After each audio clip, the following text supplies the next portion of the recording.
Coming up on this episode of Retail Untangled. There's just so much opportunity here. I think retailers have just been really shy. And my advice previously to them was don't worry about your app. Don't worry about building one. And now my advice is no, it's time to build it. It's time to build it well. Welcome to Retail Untangled. My name is Amie and this is the podcast where we speak to retail industry experts and find out business hacks to help you succeed. You won't find these gems anywhere else, and we have some superb stories from the coalface, as well as helicopter insights from retail industry leaders. This week, we're bringing you insights live from Shop Talk Fall in Chicago. Today, we're exploring a fascinating paradox. While consumers love their smartphones for shopping, I know I do, they often prefer browsing on laptops. Given the significant growth of mobile commerce, this presents a tremendous opportunity for retailers to innovate, especially in the realm of apps. To do so, I'm joined today by Melissa Minkow, Director, Retail Strategy, CI&T, to delve into how retailers can create shopping apps that consumers find worthwhile. Welcome, Melissa. Thank you so much for having me. My pleasure. Now, your research in the Connected Retail Report, which contains some valuable insights, highlights the fact that smartphones are generally preferred for shopping, yet visiting websites on laptops is often favoured over apps. And mobile sites. Mobile purchases reached 2.2 trillion in 2023, accounting for 60% of global e-commerce sales. This demonstrates a significant opportunity for retailers to innovate and capitalize on the growing mobile market. So to kick us off, what are the main roadblocks stopping retailers from developing successful, profitable mobile apps? Yeah, I think the biggest roadblock is just that retailers aren't confident that the consumer will download it and will use it regularly. So they find it difficult to justify the investment. There's a lot of uncertainty there if it's worthwhile.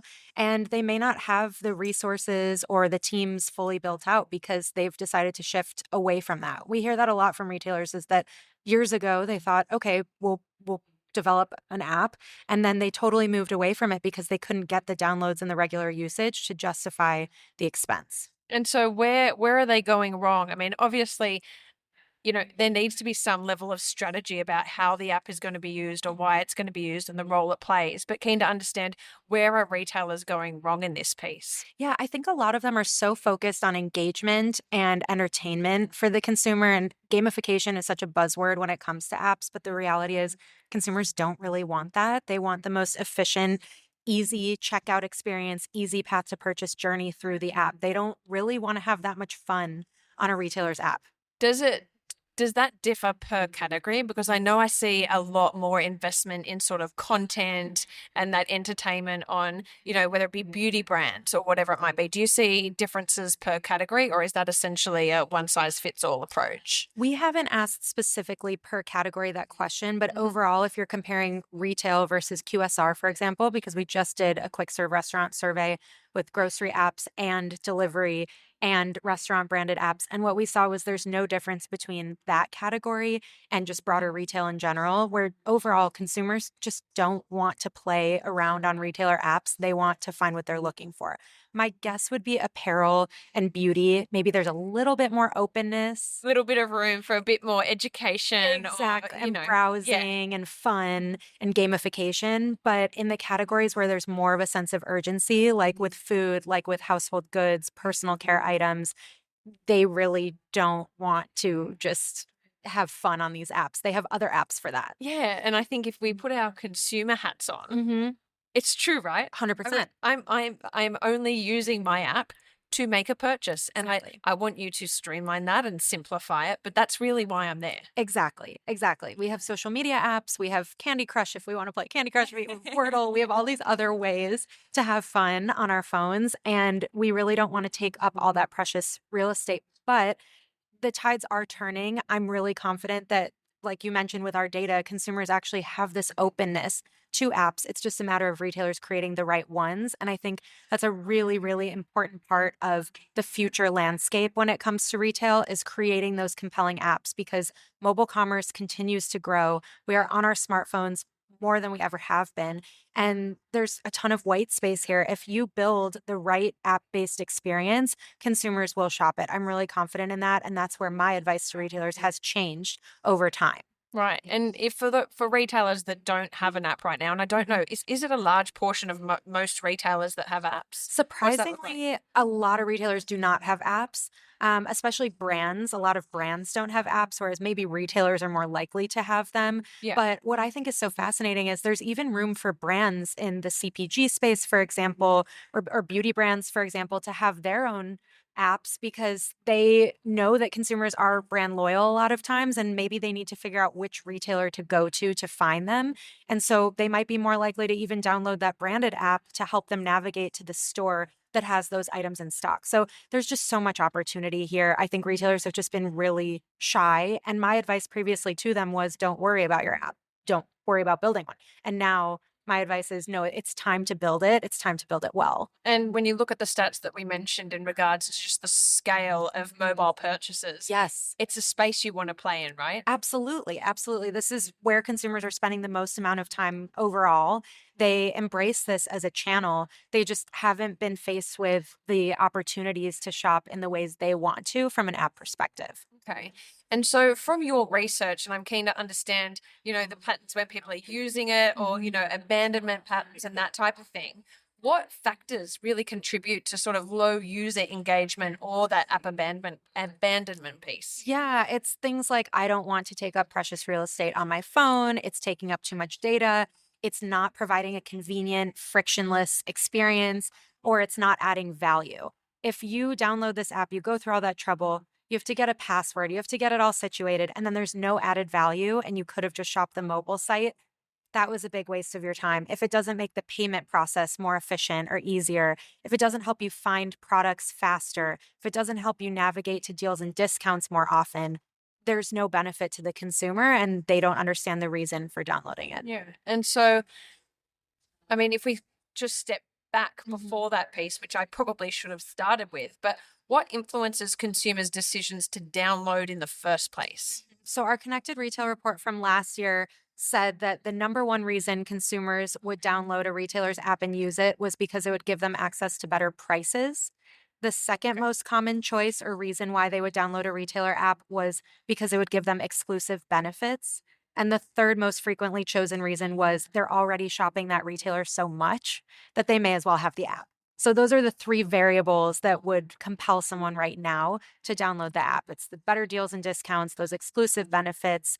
Again, it's that driving value that they wouldn't get in another channel. And would you say you're catering to more of your loyal customer base? Yes. And that's where I think it's tricky too, because maybe retailers can't understand the benefit in creating an app if they don't see the loyalty return there. But I think starting to think about apps as an opportunity for acquisition, just as much as retention, is really important. So, what perks can you build in there that will drive acquisition? Also, definitely pay attention to retention because, to your point, the most loyal consumers are typically the ones who have your app downloaded and their baskets are bigger and their frequency is higher. But you also need to think about the app as an acquisition tool. What are the reasons that someone would choose that? There was a fast fashion retailer a while back who launched an exclusive line with a celebrity stylist solely through their app. And I love that celebrity stylist. So I downloaded the app and I wanted to shop that collection early before it hit the website. That's a huge perk. That's an acquisition tool right there. So do you still have the app? I do not. Oh, no. But that's important, right? Yeah. It's important that they see that then that app abandonment occurred because they didn't build it. That was the only time they did an exclusive range with a stylist through their app. I never saw any additional value to having the app. And so that might have been quite transactional. Yes. From your perspective, it is very transactional at that point, and they really needed to consider the journey post that nurture campaign through the app. Exactly. That's where I think sometimes they forget it's a great acquisition tool, and then sometimes they forget how important retention is. And to keep that customer, they immediately got data from me that said, I follow this celebrity stylist. I'm interested in trends, right? How could they leverage that to their advantage? Why didn't they create more exclusive drops or special discounts for someone who just downloaded it then? They should have figured out a way to hold on to me. Yeah. Okay. And so you've touched on it a little bit, but keen to understand from the research that you guys have done, how can retailers design apps that are more appealing and engaging and valuable?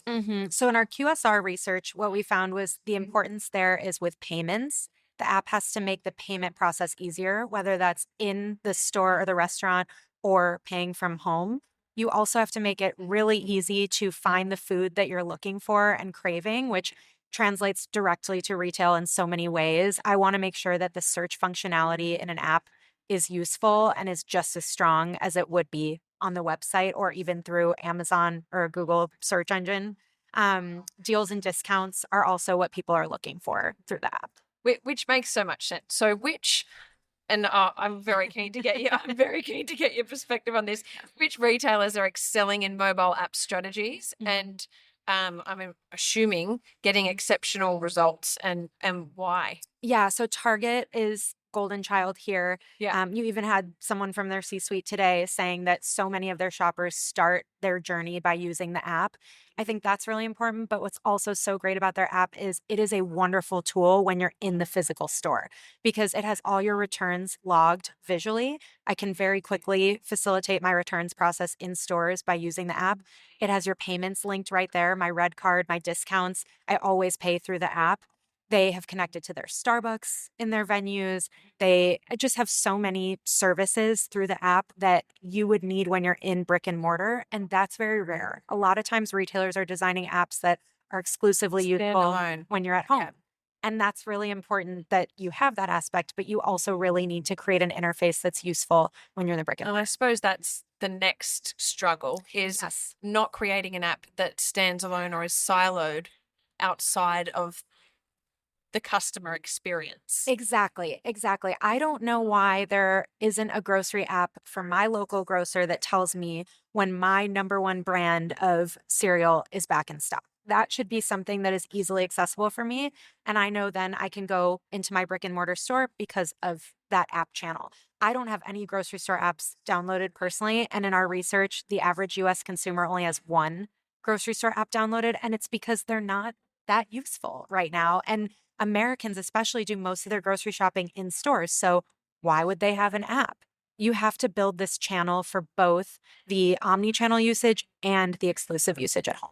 It just makes so much sense. So given the continued growth of mobile commerce, which we have said is, really big, how do you envision the role of apps evolving in the retail industry over the next few years? I think they will definitely become more efficient. They will definitely become easier from a search perspective and navigation perspective. I hope they will help consumers achieve more of that omni-channel shopping approach, like we've just said. I also wouldn't be surprised if some retailers band together and create super apps when they don't compete with each other. So you're only downloading one app. And it's kind of like opening a bunch of tabs in your phone. I shop at so many different retailers that don't compete with each other. If they created one super app together, and let's say their products kind of support or complement each other, I might download that. And they kind of get this overlapping data that they can leverage on a consumer who shops multiple stores. I think that would be fantastic. I really do see apps being such an important part of the retail landscape moving forward, but they just have to be more productive for the shopper. Makes sense. So watch this space for super apps. Exactly. Yeah, we'll see who embraces that, but I don't know why they wouldn't. And when it comes to, our favorite word of the moment, AI, generative AI, of course, how is this technology really going to change the game for retail apps? Yeah, I think because apps are such a one-to-one channel for consumers to engage, it won't necessarily be about entertainment and engagement in that kind of fun gamification way, but it will, generative AI specifically, allow consumers to get more creative and also more strategic with their purchasing behaviors. So we did see in our QSR research, for example, that consumers were very trusting of QSR brands that created meal deals and bundling. Apps are a great chance or a great channel to do something like that. If I were to type in, for example, the budget that I want to spend on an app, and this could be in retail, this could be apparel easily. I'll type in, I want 3 dresses for an upcoming vacation. I want these color palettes or this color scheme, and I want this price point. Generative AI can kind of recommend 3 dresses for me, and I can say yes or no, I like those, update I think that's really important. And AI can just synthesize so much of this data and make those fantastic recommendations that are not necessarily in a generative way, but can really kind of leverage all the data that these apps are collecting, synthesize it, give it to the retailers in a very cohesive, streamlined way. And then that can be used also to optimize the app experience. There's just so many opportunities when it comes to generative AI and being creative with consumers. And apps are such a perfect channel for that because we are creating content all the time via our phones thanks to social media. So we're already in that headspace to use something like generative AI with a retailer app. Yeah, okay. And just to finish, are you seeing any kind of, upward spike in the amount of retailers that are moving into and adopting the apps? It's a great question. I haven't seen any numbers on how many more retailers are creating apps right now, but stay tuned in terms of the holiday season. Every holiday season, mobile commerce grows significantly. Yeah. Exactly. So I think this year, perhaps we'll see even more growth specifically when it comes to apps for m-commerce because holidays are right around the corner. A big thank you to Melissa from CI&T, and we hope you enjoyed this episode of Retail Untangled. To hear more insights as they land, feel free to like and subscribe wherever you listen to your podcasts.